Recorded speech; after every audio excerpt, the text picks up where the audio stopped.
அருட்பெருஞ்சோதி அருட்பெருஞ்சோதி தனிப்பெரும் கருணை அருட்பெருஞ்சோதி.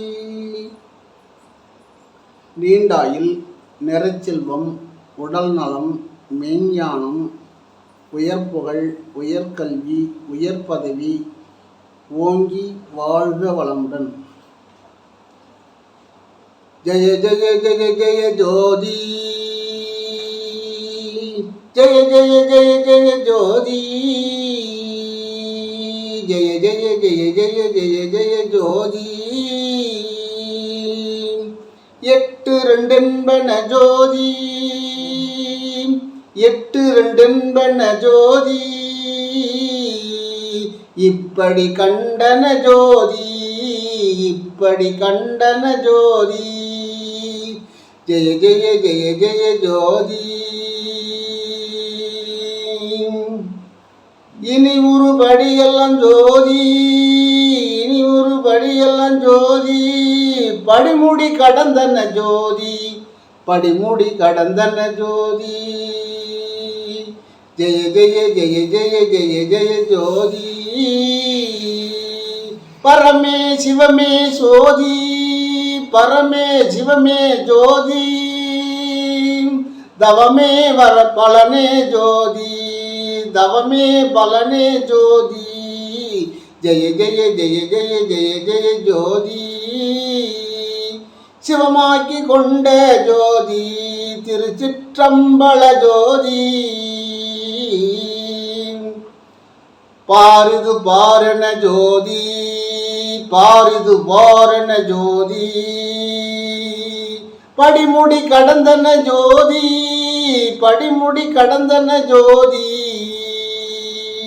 ஜெய ஜெய ஜெய ஜெய ஜோதி, ஜெய ஜெய ஜெய ஜெய ஜோதி. இப்படி வள்ளல் பெருமான் பாடலாகவும் தோத்திரமாகவும் தவமாகவும் எப்படி செய்தாலும் இது தவத்துக்கு சமமாகும் சொல்கிறார். அதனால் இதில் 8 2 என்பன அப்படின்னா 8 2 10, 8 2 என்பன அப்படின்னா அவர் என்ன, இதில் 3 அர்த்தங்கள் இருக்கும். ஒரு சமாதி நிலை அடையும் போது 2 நீட்டு கடியும் 8 புல்லுமும் வைப்பாங்க. அதான் 8 2 என்பன இயலூரும் படியன. அதனால நீங்கள் இப்பொழுதே சாதா கல்வியை கற்றுக்கொள்ள வேண்டும். அந்த 8 2க்கு போகக்கூடாது. ஏன்னா தத்துகா புத்துகா 4 காலு, தானா நடக்கையிலே 2 காலு, உச்சி வெளுக்கையிலே 3 காலு, ஊருக்கு போகலே 10 காலுன்னு சொல்லுவாங்க. இந்த 10 காலு கடைசி இறுதி ஊர்வலத்தில் 10 கால். அதுவும் பெருமாள் என்ன சொன்னார், சாகாவரம் நீங்கள் பெறலாம், சாகாவரம் பெறக்கூடிய வழியை நான் சொல்கிறேன் அப்படின்றார். படி முடி கடந்தன, இந்த படியெல்லாம் நீங்கள் கடந்து வரணும், மேலே வரணும். மூலாதாரத்திலேருந்து இதான் படி. அந்த படியை கடந்து மேலே வந்தால் சாகா வரம் பெறலாம். சாகா கல்வியை கற்றுக்கொள்ளுங்கள் அப்படின்னு சொல்கிறார். அப்புறம் பரமே சிவமே சோதி, பரந்தான், பரத்துலேருந்து தான் சிவன் தான் இங்கே நம்மளை இந்த உடம்பை கட்டி இங்கே வந்திருக்குது. சிவன் தான் நம்ம உள்ளே இருக்கிறார், சிவன் தான் நம்ம உள்ளே இருக்கிறார்னு நம்ம இதை தெரிஞ்சுக்கிட்டா நம்ம தெளிவாயிட்டோம்னு அர்த்தம். அப்புறம் எங்கேயும் போக மாட்டோம், எங்கேயும் நாட்டம் இருக்காது. என்ன அருவமாக இருக்கிறாருன்றது புரிஞ்சு போகும். நம்ம உயிரே அருவமானது. அது எவ்வளோ விஞ்ஞானிகள்லாம் சோதனை பண்ணி பார்த்தாங்க. கடைசியில் பார்க்கும்போது அது ஒன்றுமே பண்ண முடியல. வெள்ளையாக ஒரு சும்மா லேசாக ஒரு கோடு தான் வந்துதான் இந்த உயிர் போகும்போது. அப்போ அது சுமார் ஒரு 6 மில்லிகிராம் இருக்குன்னு சொன்னாங்க விஞ்ஞானிகள். அதுபோல் இந்த நிலையை நீங்கள் அடைவதற்கு இந்த உடம்பிலே இந்த இறைவன் காரியப்படுகின்ற நேரத்திலே நீங்கள் இந்த நிலையை அடைய வேண்டும் என்பதுதான் வள்ளல் பெருமான் சொல்றார். உலகிலேயே மிக சிறந்த ஆன்மீக பூமி, உலகிலேயே இந்த பூமியில் இருக்கிற அனைத்து நாடுகளை விட உலகிலேயே மிக சிறந்த ஆன்மீக பூமி இந்தியா. அதான் பாரத நாடுன்னு சொல்லுவோம். இந்தியா, இந்திய தேசம் ஆன்மீக வளர்ச்சிக்கு கலங்கரை விளக்கமாக விளங்கக்கூடியது தமிழ்நாடு. ஆன்மீக வளர்ச்சிக்கு கலங்கரை விளக்கமாக, கலங்கரை விளக்கம் விளக்கு இருக்குல்ல, கடற்கரையில் இருக்கும், அந்த ஒளியை வச்சு தான் கப்பல் வந்து கரெக்டாக வரும் துறைமுகத்துக்கு. அப்போ அது எப்படி அந்த ஒளியானது கப்பலை வந்து நேராக துறைமுகத்துக்கு வர செய்கிறதோ கலங்கரை விளக்கம், அதுபோல் இந்த உலகத்துக்கே மிக சிறந்த நாடு பாரத நாடு இந்தியா. அந்த இந்தியாவுக்கு ஆன்மீகத்தில் மிக சிறந்த நாடு தமிழ்நாடு, தமிழ் மாநிலம். இங்கே தான் நிறைய சித்தர்கள், ஞானிகள், யோகிகள் அதிகமாக இருக்கிறாங்க. அனைத்து மாநிலத்திலும் இருக்கிறாங்க, இல்லைன்னு சொல்லலை. ஆனால் தமிழகத்தை சேர்ந்தவங்க தான் எல்லா இடங்களிலும் இருக்கிறாங்க. டெல்லி வரைக்கும் இருக்காங்க, எல்லா இடங்களும் இருக்காங்க. அதெல்லாம் உங்களுக்கு தெரிஞ்ச விஷயந்தான். அதனால் இப்படி ஆன்மீகத்தில் மிக சிறந்த நாடு தமிழ்நாடு அப்படின்னு சொல்கிறார். வள்ளல் பெருமான் இருக்கும்போதே சொல்கிறார், இது ஆன்மீகத்தில் சிறந்த நாடு. அதனால்தான் நான் காட்டிலையும் மேட்டிலையும் கொல்லைப்புறங்களிலும் கழனியிலும் தனித்திருந்தேன் அப்படின்னு சொல்கிறார். அப்படி கலங்கரை விளக்கமாக விளங்கக்கூடிய நாட்டில் சித்தர்கள், ஞானிகள், யோகிகள் எல்லாமும் பிறந்து வளர்ந்தார்கள். அப்படி பிறந்து வளர்ந்ததில் முக்கியமானவர்கள் எத்தனையோ கோடி பேர் இருக்காங்க. ஆனால் இன்றைக்கி உலகுக்கு எடுத்துக்காட்டாக வள்ளுவரும் வள்ளல் பெருமான் தான் இருக்காங்க. எல்லாமே நிறைய இருக்காங்க, இருந்தாலும் மிக சிறப்பாக இருக்கக்கூடியவர்கள் இவங்க 2 பேர். அது தமிழ்நாட்டில் அவங்க கல்லில் எழுத்து போல், வள்ளுவரும் வள்ளலாரும் கல்லில் எழுதின எழுத்து எக்காலத்தும் எவ்விடத்தும் மறையாது.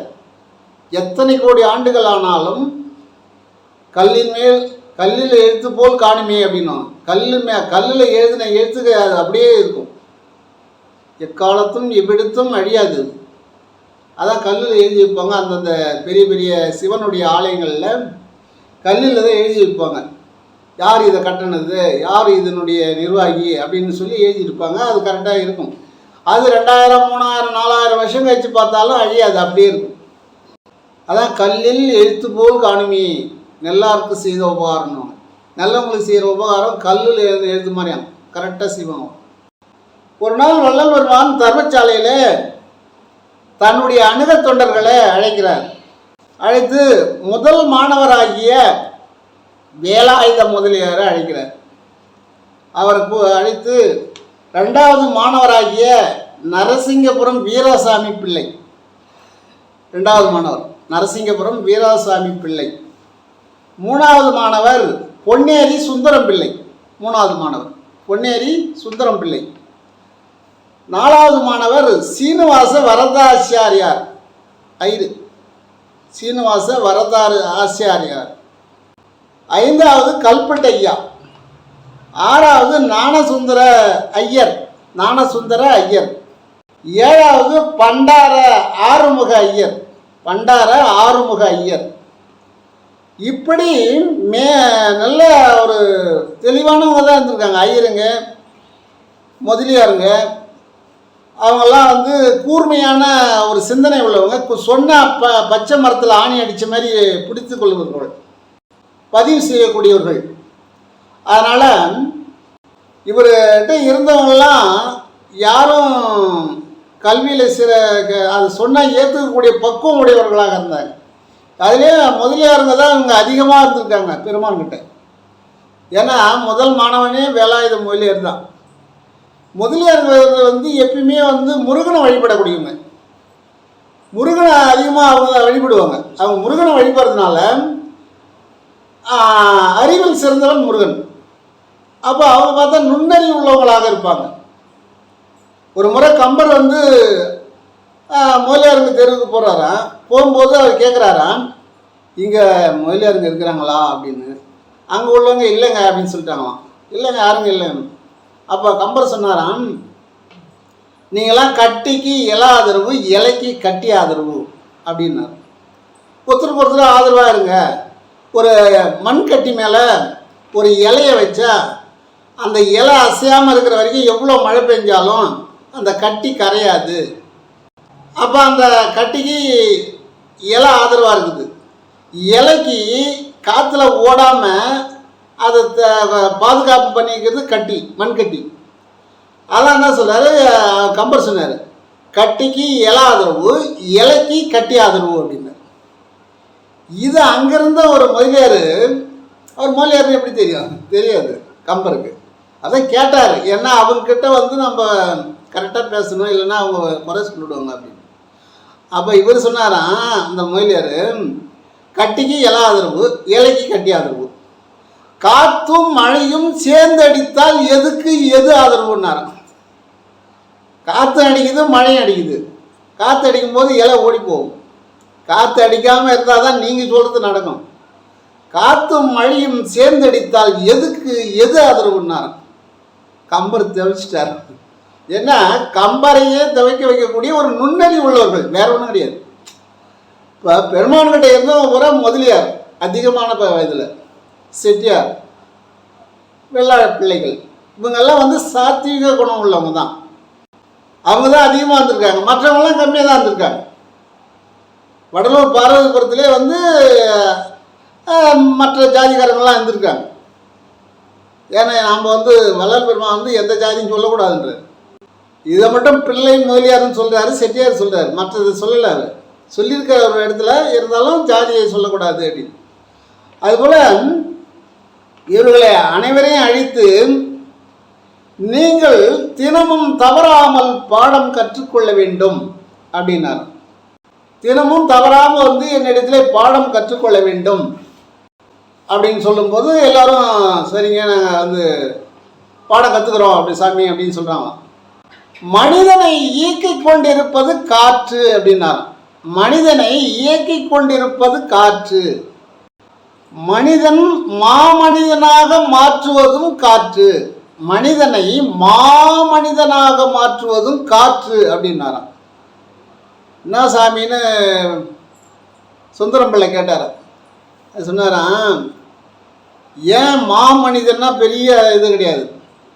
வள்ளுவர் மாமனிதர், ஞான சம்பந்தர் மாமனிதர், அப்பர் மாமனிதர், சுந்தரமூர்த்தி சாமிகள் மாமனிதர், இது போல் கோடான கோடி இருப்பாங்க. இவங்களுக்கெல்லாம் அறிவு கொடுத்து இவங்களுக்கெல்லாம் மேல்நிலைக்கு கொண்டு போனது காற்று அப்படின்னு சொன்னாராம். முதல்ல எடுக்கும் போது காற்றை பற்றி தான் அவர் பேசுகிறார்.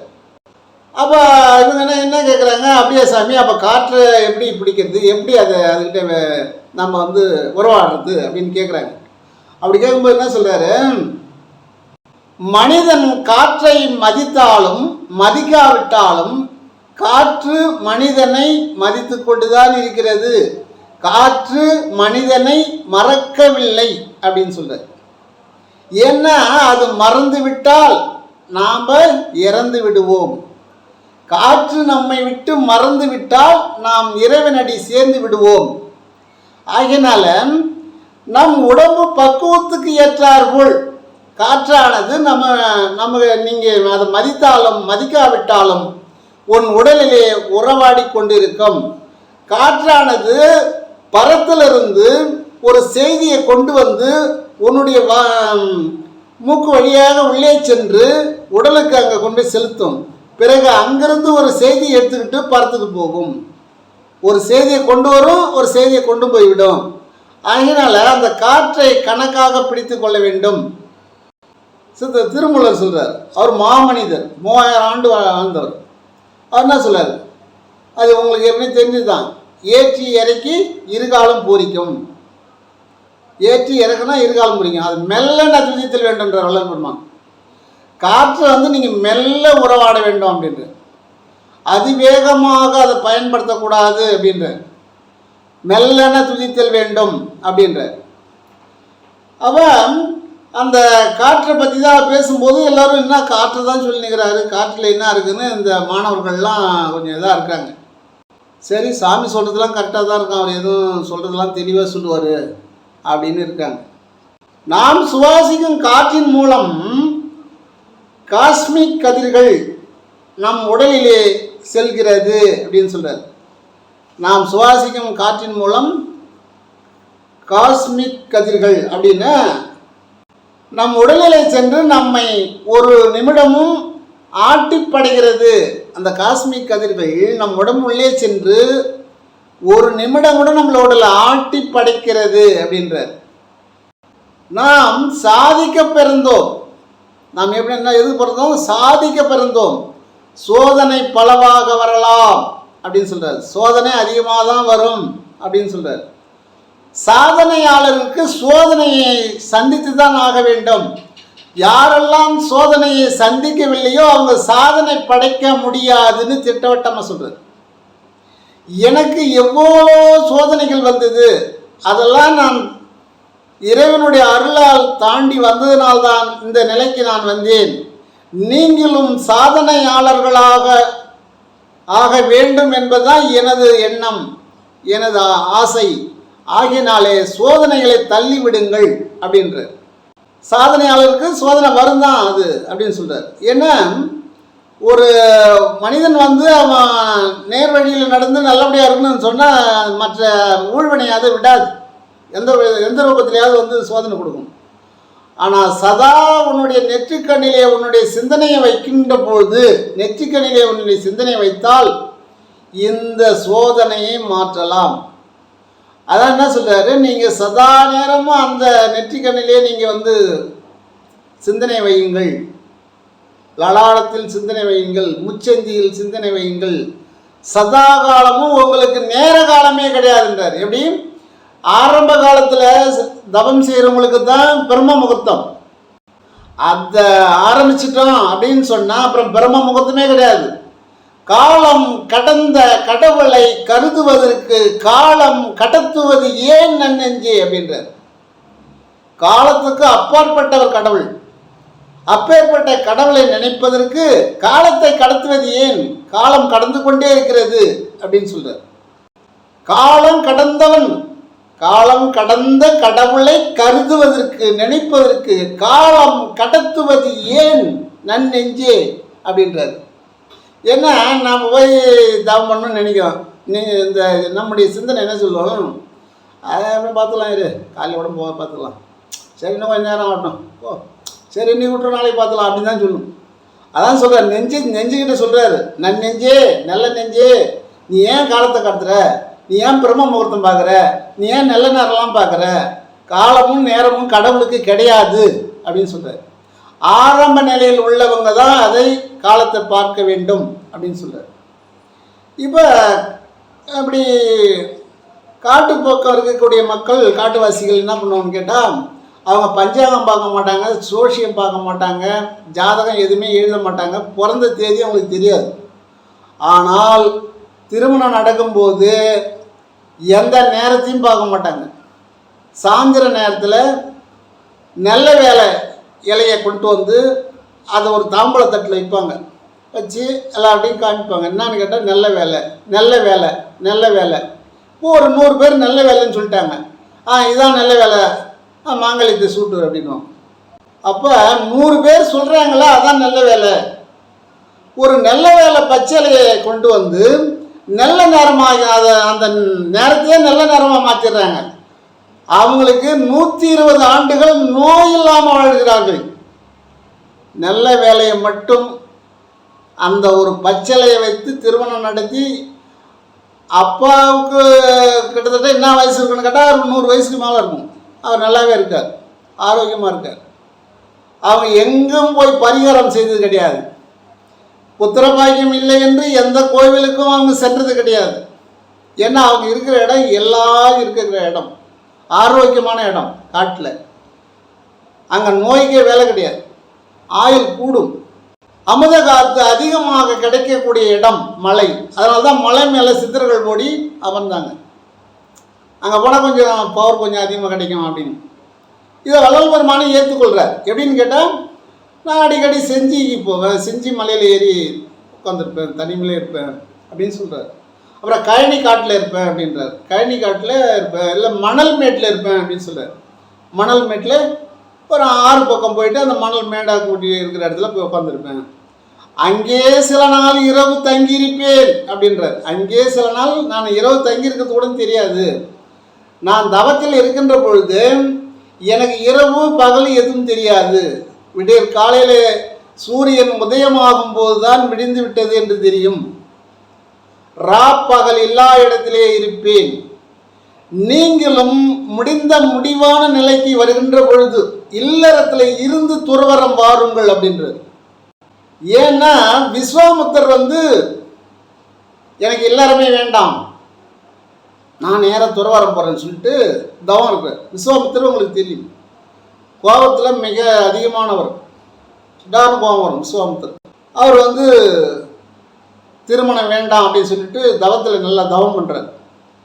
இதே பரத்தில் இருந்து பார்த்த தேவகன்னிகள், ஆகா இவரை போல எல்லாருமே திருமணம் ஆகாத போனால் இந்த பூமியிலே இருக்கின்ற பெண்களுடைய வாழ்வு ஆதாரம் என்னவாக இருக்கும் அப்படின்னு சொல்லி அந்த தேவகன்னிகள் என்ன செஞ்சாங்களாம், நாட்டியம் ஆடினாங்களாம். அவர் தவம் பண்ணும்போது சலங்கை கட்டிக்கிட்டு சலன்னு ஆடுறாங்களாம். ஆடும்போது இவர் பார்க்குறாராம், என்னடா இது, சரி கண்ணால் பார்த்தா தானே நமக்கு இது வரும்னு சொல்லி கண்ணை இருக்க முடிக்கிட்டாராம். அப்படியே கண்ணை இருக்க முடிக்கிட்டாராம், காதில் பஞ்சு வச்சு அடிச்சுட்டாராம், எப்படியோ வாயை கட்டியமாக மூடிக்கிட்டாராம். எல்லாம் மூடி பார்க்குறாராம், சலங்கை சத்தம் கேட்குதான். அவர் எல்லாத்தையும் மூடினாரு, மனம் என்றதை மூட முடியுமா? மனம் அங்கே இருக்குது. அந்த பெண்கள் எப்படி இருப்பாங்களோ, அழகாக இருப்பாங்களோ, நல்லா ஆடுறாங்க, சத்தம் வேறு கேட்டுனே இருக்குது அப்படின்னு சொல்லி அவர் எவ்வளோ முயற்சி பண்ணார். கண்ணை திறக்கலை, தவத்தில் இருந்துக்கிட்டே இருக்கார். அப்போ அவங்க என்ன பண்ணாங்க, விடலை, அவங்க ஆடிக்கிட்டே இருக்காங்க. இவர் தவத்தை கலைச்சி ஆகணும்னு ஆடிக்கிட்டு இருக்காங்க. அப்படி ஆடும்போது இவர் நினைக்கிறார், சரி இவ்வளோ அழகான பெண்கள் ஆடுறாங்க, அப்புறம் கூட தவம் பண்ணிக்கலாம், கண்ணை திறந்து பார்ப்போம். கண்ணை திறந்து பார்த்துட்டார். கண்ணை திறந்து பார்த்த உடனே அந்த கன்னிகள் மேலே ஆசை தேவ பெண்களை மணந்தார். தேவ பெண்ணை மணந்து சகுந்தலை என்ற ஒரு பெண் அவருக்கு மகளாக பிறந்தது. சகுந்தலை. அதான் சொல்லுவாங்க, அண்டமா முனிவர் எல்லாம் அடங்கினார் பெண்ணுக்குள்ளே. எப்படி? அண்டமா முனிவர் எல்லாம் அடங்கினார் பெண்ணுக்குள்ளே. அதை சினிமா பாடல சொல்லுவாங்க, ஆரம்பம் ஆவது பெண்ணுக்குள்ளே, ஆரம்பம் ஆவது பெண்ணுக்குள்ளே, அவன் ஆடி அடங்குவது மண்ணுக்குள்ளே, ஆராய்ந்து பார்மான கண்ணுக்குள்ளே, ஆத்திரம் கொள்ளாதே நெஞ்சுக்குள்ளே, ஆராய்ந்து பார்மான கண்ணுக்குள்ளே, ஆத்திரம் கொள்ளாதே நெஞ்சுக்குள்ளே, மனிதன் ஆரம்பம் ஆவது பெண்ணுக்குள்ளே அப்படின்னு. இப்படி இவங்கெல்லாம் சொல்கிறது ரைட் தான். ஏன்னா விஸ்வாமித்திரர் ஒரு பெண் மூலமே தானே இங்கே உருவெடுத்து வந்தார். ஒரு தாய் இடத்துல பிள்ளையாக தானே பிறந்து வந்தார். அவர் நான் அதை அவங்கள வெறுத்துருவேன், அவங்களாம் நினைக்க மாட்டேன், அவங்களாம் எனக்கு பிடிக்காது சொன்னால் எப்படி? நீ ஆரம்பமான இடம் எது? ஒரு நதி இருக்கிறது, அந்த நதி எங்கே ஆரம்பிக்குதோ அங்கேருந்து தான் கடலுக்கு சேரும். அப்போ ஆரம்பம்னு ஒரு இடம் இருந்தால் முடிவுன்னு ஒரு இடம் இருக்கும். ஒரு அணையை கட்டுறாங்க, அந்த அணையானது ஒரு 120 அடி 150 அடி நீர் கொள்ளளவு இருக்குது அப்படின்னு சொன்னால், மழை காலங்களில் ஒரு 130 அடி இருக்குதுன்னா ஒரு 120 அடி நீரை நிறுத்துவாங்க. 10 அடி ஒரு 5 அடி கேப் இருக்கும்போதே தண்ணி திறந்து விட்டுருவாங்க. ஏன்னு கேட்டால் அணை தாங்காது, இது மேலே கட்டினோம்னா அணை போயிடும், எல்லா தண்ணியும் டமால் அடிச்சுன்னு ஓடி போகும் அப்படின்னு சொல்லிட்டு அணையை எவ்வளோ தண்ணி வருதோ அந்த தண்ணி பக்குவத்துக்கு தகுந்த மாதிரி திறந்து விட்டுன்னு இருப்பாங்க. அதுபோல் இந்த உடம்பிலே ஓடக்கூடிய இரத்தமானது சுக்கிலமாக மாறி எங்கே பெருக்கெடுக்கும், சுக்கில பையிலே பெருக்கெடுத்திருக்கும். அப்படி அதை நீங்கள் கட்டினீர்களானால் உங்களுடைய அணையும் உடைந்து போகும் அப்படின்ற வள்ளல் பெருமான் என்ன சொல்றாரு? அந்த வெளிப்புறத்தை எதுக்கு சொல்றேன்னா, உள்ள ஒரு அணை இருக்குது, அந்த அணையை நீங்கள் அதை சரி செய்வதற்கு ஒரு நுட்பங்களை நீங்கள் தெரிந்துக்க முடியாது. அதை குண்டலின் மூலமாக அந்த அணையை சரி செய்யலாம், உடையாமல் கட்டலாம். அது பக்குவப்படுகின்ற காலத்தில் பக்குவப்பட்டவர்கள் செய்யக்கூடிய வேலை. அந்த அணையை நீங்கள் பக்குவப்படுத்தி கட்டிவிட்டீர்களானால் உண்ணுதல் வியர்த்திட, ஒளிமுகம் மலர்ந்திட, தண்ணிய உயிர்ப்பில் சாந்தம் தடிம்பிட, உள்நகை தோன்றிட, ரோமம் பொடித்திட, கண்களில் நீர் பெருகி கால் வழிந்து ஓடிட அப்படின்றார். எப்படி? சாப்பிட மாட்டீங்க, உண்ணுதல் நின்று போகும். இந்த முகமானது நல்ல ரோஸ் கலராகிடுமா. இந்த மாஞ்செடி பார்த்தீங்கன்னா, துணூறு பார்த்தீங்கன்னா ரோஸ் கலரில் இருக்கும். எல்லா செடியுமே அந்த துளிர் பார்க்கும்போது ரோஸ் கலர் இருக்கும். அதான் சாப்பிட்றது நின்று போமா. உண்ணுதல் வேர்த்திட ஒளிமுகம் மலர்ந்திட தண்ணிய உயிர்ப்பினில் சாந்தம் தழிம்பிட. சாந்தமாக பேசுவோம். உள்நகை தோன்றிட ரோமம் பொடித்திட. அனல் தாங்காமல் எல்லா ரோமம் கொட்டிக்குமா? முடிமுறை இருக்காது. இது முடிந்த முடிவான நிலையில் தான் இந்த அணையை கட்ட முடியும். நீங்கள் ஆரம்ப காலத்திலேருந்து கட்டினால் உங்களால் கட்ட முடியாது. ஆகினால அந்த அணையும் இந்த உடம்புல இருக்கக்கூடிய அணையும் ஒன்று தான். அண்டத்தில் இருக்கிறது தான் பிண்டத்தில் இருக்குது. அண்டத்தில் இருந்து தான் இந்த பிண்டமானது வந்தது. ஆகினால அண்டத்துக்கிட்ட நம்ம ஒத்து போக வேண்டும் அப்படின்னு சொல்கிறார். வாசி யார் விட்டு விடுகிறானோ அவன் கடவுளை விட்டு விடுகிறான், கடவுளை மறந்து விடுகிறான் அப்படின்றார். வாசி விட்டுட்டிங்கன்னா கடவுளை மறந்துடுவீங்க. அதான் ஒரு இடத்துல சொல்லுவார், மறந்தறியேன். என்ன சொல்றாரு? மறந்தறியேன், மறந்தால் உயிர் விடுவேன் அப்படின்றார். என்ன சொல்றாரு? மறந்தால் உயிர் விடுவேன் அப்படின்றார். அப்ப என்ன சொல்றாரு? நான் மறக்க மாட்டேன். அந்த வாசியை வந்து இடது நாசியில் போகுதா வலது நாசியில் போகுதா இல்லை சுழிமணியில் போகுதா அப்படின்னு அதை காமிச்சிக்கிட்டே இருப்பேன். அது ஒரு பெரிய வேலை இல்லை. ஆரம்ப காலத்தில் தான் அது கஷ்டமாக இருக்கும். அதை மறந்தீர்களானால் இந்த தேகமானது மறந்துவிடும் அப்படின்னு சொல்கிறார். அதான் மறந்தறியேன், மறந்தால் உயிர் விடுவேன் அப்படின்னா. ஏன்னா காற்று தான் கடவுள். காற்றுக்கு பின்னால் தான் எல்லாமே இருக்குது. மனத்துக்கு நம்ம மனசு இருக்குது, அதுக்கு பின்னாலே தான் காற்று இருக்குது. மனம் என்னைக்கு அடங்குதோ காற்று வேலை செய்ய ஆரம்பிக்கும். இந்த காற்றை நீங்கள் கவனிக்கின்ற பொழுது மகா பிரபஞ்சத்தின் அங்கே நடக்கின்ற அந்த அனைத்து செய்திகளும் தாங்களுக்கு தெரியும் அப்படின்ற. மகா பிரபஞ்சம்னா அண்டத்துக்கு அப்பால். அதான் ஒரு இடத்துல சொல்கிறார், அண்டமும் அதுமேல் அண்டமும் அவற்றுள் பண்டமும் காட்டிய பரம்பரமணியே அப்படின்னு சொல்லுவார். அண்டமும் அது மேல் அண்டமும் அவற்றுள் பண்டமும் காட்டிய பரம்பரமணியே அப்படின்னு. இதெல்லாம் வந்து தன்னுடைய மாணவர்களுக்கு பாடம் நடத்துகிறார். அப்போ மகா பிரபஞ்சத்தை தொடர்பு உங்களுக்கு கிடைக்க வேண்டுமே ஆனால் நீங்கள் காற்றை கவனிக்க வேண்டும், வேற ஒன்றும் கிடையாது அப்படின்னு சொல்றார். அப்போ மகா பிரபஞ்சத்தினுடைய அங்கே கிடைக்கக்கூடிய அனைத்து விதமான சித்துகளையும் நீங்கள் ஆட முடியும். வள்ளல் பெருமான் பாடம் நடத்தி கொண்டிருக்கும் பொழுது ஒரு நாள் அப்போதைய சங்கராச்சாரியார் வருகிறார்.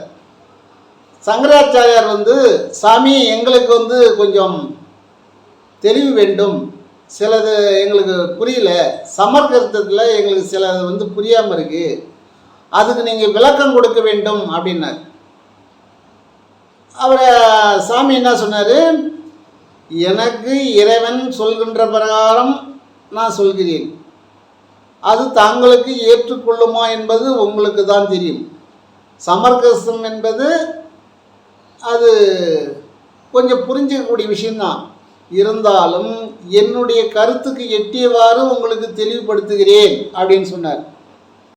எல்லா கேள்விகளுக்கும் மழை பொழிவது போல பொழிந்தார் வள்ளல் பெருமான். என்ன சொன்னார்? எனக்கு அவ்வளோ புரியாது, ஏதோ சொல்கிறேன் அப்படின்ற மாதிரி. ஏன்னா நிறைய குடங்கள் எப்பவுமே தழும்பாது. அப்படி சொல்லிட்டார். மறுபடி மழை பொழிவது போல் பொழிஞ்சார். தூய்மையால் எனது துரிசலான் நீக்கி வாய்மையால் கருணை மழை பொழி மழையினார். அந்த மாதிரி தூய்மையானவர் யாரே வள்ளல் பெருமான். தூய்மையானவர். தூய்மையால் எனது துரிசலான் நீக்கி வாய்மையால் கருணை மழை பொழி மழையினார். அந்த மாதிரி அவர் தூய்மை ஆயிட்டாரு. மனம் பஞ்சபூதங்களும் கட்டுப்பட்டு போச்சு. அண்டத்தினுடைய தொடர்பு கிடைச்சி போச்சு. அவர் சங்கராச்சாரியாருக்கு எப்படி விளக்கம் கொடுக்குறாருன்னா அண்டத்திலேருந்து கொடுக்குறார். அண்ட துருசியம் அகில துருசியம் அண்டர் அடக்கும் அருப்பெருஞ்சோதின்வார். அண்டத்திலே துருசு இருக்குது அப்படின்றவர். அப்போ அண்டத்தில் இருந்து வாங்கி அவருக்கு எல்லாமும் கொடுத்துட்டு இருக்கார். அவர் எல்லா கேள்வியும் கேட்டார். கேட்டு என்ன சொன்னார்? சாமி, எல்லா கேள்வியும் கேட்டீங்க, எல்லாத்துக்கும் நீங்கள் பதில் சொல்லிட்டீங்க. பரவாயில்ல, என்னுடைய சந்தேகம் தீர்ந்தது. இந்த அளவுக்கு நீங்கள் எனக்கு விளக்கம் அளிப்பீர்கள் என்று நான் இங்கு வருகின்ற பொழுது எனக்கு தெளிவில்லாமல் இருந்தது. ஏனென்றால் உங்களுடைய உடல் நடை உடை பாவனையை பார்க்கின்ற போது இவர் இந்த அளவுக்கு சொல்லுவாரா அப்படின்னு நினைச்சேன். ஆனால் 100 மடங்கு நீங்கள் தெளிவாக சொல்லிவிட்டீர்கள். நான் நினைத்தது தான் தவறு அப்படின்னாராம். ஏன்னா நான் இந்த அளவுக்கு எதிர்பார்க்கவில்லை உங்களிடத்திலே. அடக்கமே வடிவமாக இருக்கின்றீர்கள், அடக்கமே வடிவமாக இருக்கின்றீர்கள். அதான் வள்ளல் பெருமான் சொன்னார், நான் கை நீட்டி பேசவும் பயந்தேன், திண்ணையில் அமர்ந்து காலை தொங்கவிடவும் பயந்தேன், கை வீசி நடக்கவும் பயந்தேன் அப்படின்னார். காலை நீட்டி அமரவும் பயந்தேன்னாராம். நம்ம சப்ளவால் போட்டு உட்காந்துருக்குறோம், வலிக்குதுன்னா காலை கொஞ்சம் நீட்டுறோம். அதை நீட்டுறது கூட யாராவது இருந்தால் பயப்படுவாராம், அவங்களுக்கு மரியாதை இல்லாத போய்டும். அப்படி காலை நீட்டவும் பயந்தேன், தென்னையில் அமர்ந்து காலை தொங்க விடவும் பயந்தேன், கையை வீசி நடக்கவும் பயந்தேன். என்ன ஒரு திண்ணை அப்படிலாம் திண்ணை கட்டிருப்பாங்க. ஏன்னு கேட்டால் போகிறவங்க வரவங்க அதில் உட்காந்து போவாங்கன்னு. அந்த திண்ணையில் அமர்ந்து காலை தொங்க விட்டால் ஒரு மரியாதை இல்லாத மாதிரி, அதே கையை பின்னால் கட்டினா மரியாதை கொடுக்காத மாதிரி, கையை முன்னாடி கட்டினா மரியாதை கொடுக்குற மாதிரி, இப்படிலாம் ஒரு பாவனை இருக்குது கிராமங்களில். அப்போ சங்கராச்சாரியார் சொன்னாராம், சாமி எப்படி இதை கடைப்பிடிக்கிறீர்கள் அப்படின்னார். இறைவனுடைய அருளால் இதை நான் கடைப்பிடிக்கின்றேன். இறைவனே எனக்கு வழிகாட்டியாக, பிரபஞ்சத்தில் இருக்கக்கூடிய மகா பிரபஞ்சத்தில் இருக்கக்கூடிய இறைவனானவன் எனக்கு எடுத்து சொல்கின்றான், அதன் பிரகாரம் நான் செய்கின்றேன் அப்படின்னார். அப்புறம் அவங்களுடைய சீடருக்கு சொல்கிறாரு, அப்பா நீங்கள் இந்த தவத்தை செய்கின்ற பொழுது, நான் ஆரம்பத்தில் சொல்லியிருக்கேன், தவத்தை செய்கின்ற பொழுது உங்களுக்கு தீராத பிரச்சனைகள் வரலாம், தீரான துயரங்கள் வரலாம், சோதனை பலவாக வரலாம். ஏன்னா காற்றடிச்சு மழை பெஞ்சாதான் அமைதி கிடைக்குன்னு சொல்லுவாங்க பூமிக்கு. அதுபோல் காற்றடிக்குது புயல் அடிக்குதுன்னு பயப்படாதீங்க. காற்றாலே, புயலாலே, ககன மதனாலே, கூற்றாலே, கொடுஞ்செயலாலே, குலை கருவியாலே அப்படின்றார். இதுக்கெல்லாம் நீங்கள் பயப்படாதீங்கப்பா, காற்றை மட்டும் மதிங்கப்பா. காற்றை அது சரியான முறையில் நான் சொல்லுகின்ற பிறகும் கையாளுங்கப்பா, அதை பழகுங்கப்பா. காற்றோட பழகிட்டு இருந்தீங்கன்னா இந்த கொடுஞ்செயலாம் உங்ககிட்ட வராது. ஆனால் இதை விட்டால் எனக்கு அனைத்தும் வரும் அப்படின்னார். அப்போ வேளாத முதலார் கேட்டாராம், சாமி உங்கள் பக்குவத்துக்கு தக்கவாறு நீங்கள் சொல்கின்றீர்கள், நாங்கள் பக்குவமற்றவர்கள், இதை எப்படி நாங்கள் புரிந்து கொள்வதுன்னார். அதான் சாமி சொன்னாராம், பெலா கனியை அப்படியே கொடுத்தாலும் நீங்கள் சாப்பிட மாட்டீங்க, அதை உரித்து அதில் இருக்கிற தோலை எடுத்துட்டு அது உள்ளே இருக்கிற விதையை எடுத்துட்டு உங்களுக்கு கொடுக்குறேன். ஒரு பலாக்கனியை இவ்வளோ பக்குவப்படுத்தி உங்களுக்கு கொடுக்குறேன். அதையே நாங்கள் எப்படி புரிந்து கொள்வது என்று கேட்டால் நான் என்ன உங்களுக்கு சொல்வது? இது இறைவன் தான் உங்களுக்கு இப்போ இனிமேல் பாடம் நடத்த வேண்டும்னா. ஏன்னா நான் எவ்வளவோ கடையை விரித்தேன், உங்களுக்கு பக்குவத்துக்கு ஏற்றவாறு சொன்னேன், அவரவர்கள் பக்குவத்துக்கு ஏற்றவாறு சொன்னேன். ஆனால் சிலர் ஏற்றுக்கொண்டார்கள், சிலர் ஏற்றுக்கொள்ளவில்லை. அவங்க பக்குவத்து பிரகாரம் சொல்லுகின்ற பொழுது அருவமானு கேட்டால் அருவமாக இருந்துக்கோ, உருவமானா உருவமாக இருந்துக்கோ, படைக்க போகிறேன்னா படைச்சிக்கோ, பொங்கல் வைக்க போகிறேன்னா வச்சுக்கோ, சாமிக்கு சாப்பாடு கொடுக்க போகிறே கொடுத்துக்கோ, அப்படி தான் சொன்னேன். தவிர இதெல்லாம் வேணான்னு நான் சொல்லலை. அவர்கள் பக்குவத்துக்கு தகுந்த மாதிரி நான் சொன்னேன், பக்குவத்துக்கு ஏற்றபடி சொன்னேன். நீங்கள் இப்படி இன்னமும் புரியவில்லையா? அப்போ இறைவன் இடத்துல கேளுங்கள், இன்னும் தயவு வரவில்லையா? எப்படி இறைவன் கேளுங்க, இன்னும் தயவு வரவில்லையா, உனக்கென் மேல் என்ன வர்மம் சொல்லையா, இன்னும் தயவு வரவில்லையா, அப்படின்னு சொன்னாரா? இறைவனிடத்தில் கேளுங்க. நான் ஒரு கருவி, இறைவன் தான் எனக்கு சொல்கிறான், நான் உங்ககிட்ட சொல்கிறேன். ஆனால் இதுக்கு மேலே நீங்கள் இறைவனை தான் கேட்கணும். நம் உடலிலே ஒரு கட்டி வந்து விட்டால், ஏன்னா சரியான முறையிலே இந்த உடம்புல இருக்கிற கழிவை நாம் வெளிப்படுத்தாவிட்டால், 6 மாதத்துக்கு ஒரு முறை பேதிக்கு சாப்பிடாவிட்டால் இந்த உடலிலே கழிவுனுடைய தேக்கமானது கட்டியாக மாறும். கட்டி வருதுன்னா தேக்கம், உடம்புல வந்து கழிவுகள் தேங்கி இருக்கிறது அப்படி என்பது பொருள். அது ரத்தம் சுத்தம் இல்லாமல் ரத்தத்திலே கலக்கும் போது அந்த ரத்தமானது ஒரு இடத்துல கட்டியாக வரும். அதை மருத்துவரை கொண்டு நாம் மருத்துவர் மூலமாக அதை அகற்றுவோம். அந்த மருத்துவர் அதை கத்தி கொண்டு அறுக்கின்ற பொழுது எவ்வளோ துடிக்கின்றீர்கள், எவ்வளோ கஷ்டமாக இருக்கிறது. 4 பேர் பிடிச்சிருக்கிறாங்க, 5 பேர் பிடிக்கிறாங்க, அப்பயும் துள்றீங்க, கத்துறீங்க, கதறீங்க. ஏன்? வலி. அப்படி கத்திக்கொண்டு அறுத்து அவர் சிகிச்சை செய்கின்ற பொழுது நீங்கள் எவ்வளோ கஷ்டமாக இருக்கீங்க அவர் பேரில். ஆனால் அந்த கட்டி குணமான பிறகு அந்த மருத்துவர் தான் நல்லவர், அவர் தான் என்னை குணப்படுத்தினார், அவர் தான் எனக்கு ரொம்ப நண்பர் அப்படின்னு சொல்லி அதே மருத்துவர்கிட்ட தான் நீங்கள் அடிக்கடி போயிட்டு வரீங்க. ஏன்னா இவ்வளோ கொடுமையான வலியை கொடுத்த அந்த மருத்துவரை நீங்கள் அன்பாக பேசுகிறீர்கள், அன்பாக அவரிடத்துல அன்பு அதிகமாக செலுத்துகிறீர்கள். அப்போ ஒரு மருத்துவர் இவ்வளோ தொல்லைகளை கொடுத்து இவ்வளோ வலியை கொடுத்த அந்த மருத்துவரை நீங்கள் நண்பராக நினைக்கின்ற பொழுது இறைவன் கொடுத்த வலிகளை சோதனைகளை அதை மறந்து அந்த இறைவனையும் நண்பனாக மாற்றிக்கொள்வீர்களானால் கண்டிப்பாக நீங்கள் இந்த நிலையை அடைய முடியும் என்று மிக தெளிவாக சொன்னாராம் பெருமான். எவ்வளோ ஒரு பக்குவமாக எடுத்து சொல்கிறார் பாருங்க. இதை கொஞ்சம் உள்வாங்கி பாருங்க.